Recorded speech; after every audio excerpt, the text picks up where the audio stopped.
I study Alzheimer's disease to not only figure out who eventually is going to get Alzheimer's disease, but hopefully, eventually, how they're going to develop Alzheimer's disease and how we can better treat them.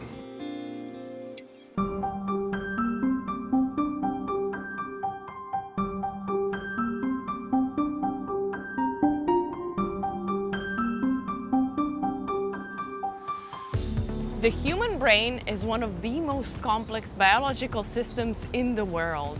If we want to address psychiatric diseases like Alzheimer's, we first need to understand how the system works.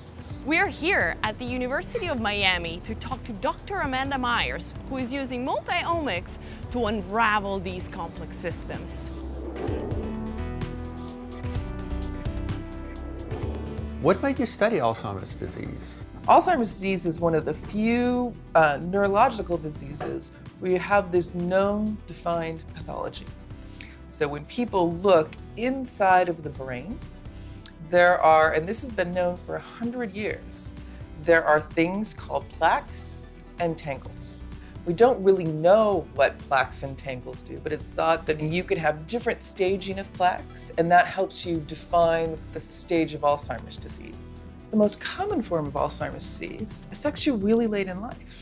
So think about it, you have to be healthy and able to tolerate all these different changes that are going on in this really complex system for a really long time. So it's going to be little tiny things, and as a scientist, it's really hard to study those little tiny things.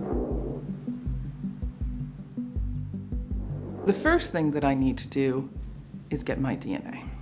Now, to simplify the problem, I just want to look at DNA variation. What I can do is simply look at a single DNA change. And so what we're really mapping is a linear relationship between variation dosage and expression.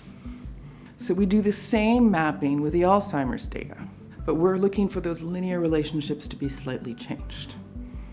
So we can do this over and over and over again. And so at the end of the day, we get these big networks of data where it's DNA controlling downstream expression of RNA and protein. What's really important for Alzheimer's disease? Well, you can use other types of math to go into those networks and pull out small subnetworks that you think are really important. And then you look at those subnetworks and you pull out what molecule is really important. So from all of this huge pile of data, you get single things that are called key drivers that are the most crucial for the development of disease.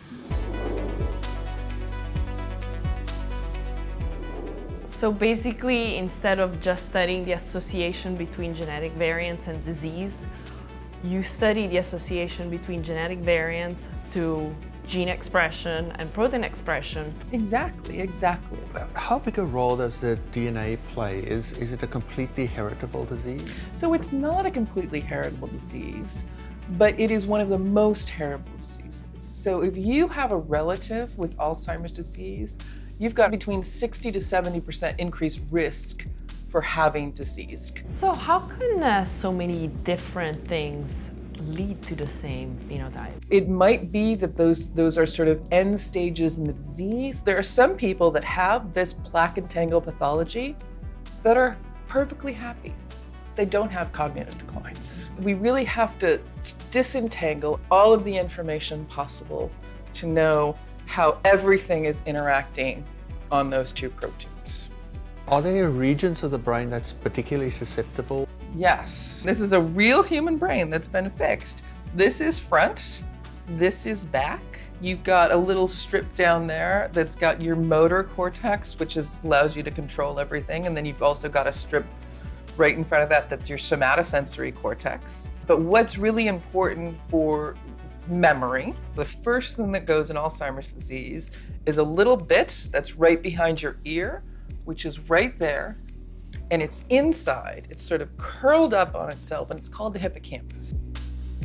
So how do you study this complex system? I always start at the DNA, and I look at all the different changes in the DNA and how those are doing downstream.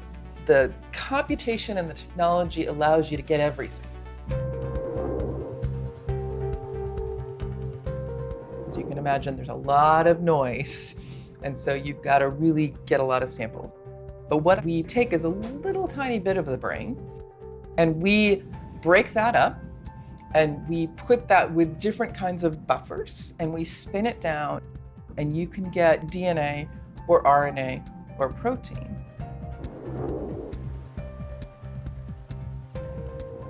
When I do my Alzheimer's studies and get my Alzheimer's targets, I double back and make sure that the math is correct by looking at whether my targets affect those pathological proteins. So specifically, because we've mapped targets in brain tissue, we want to use cells that are going to become neurons. We expose some of the cells to the target, and others we leave unexposed. And then we follow up the growth and the development of these cells as they become neurons, and we map changes. We look at whether they die, how they look, and all sorts of other cell health phenotypes to really say not only that this target is having an effect, but how specifically it changes a neuron. Now, this allows for us to have a simple cell culture system which we can use for drug screening. It needs to be simple, but we also need to know what our target is doing to those cells. And by having this cell culture system, we have both of those outcomes.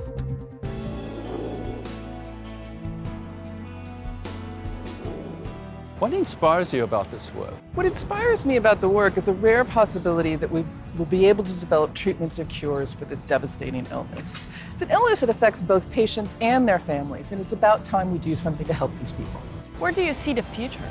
I see the future based on my science as two possibilities. So I could use DNA to screen people and to prevent the disease, but I can also use drugs developed against my downstream targets to help people that already have the illness.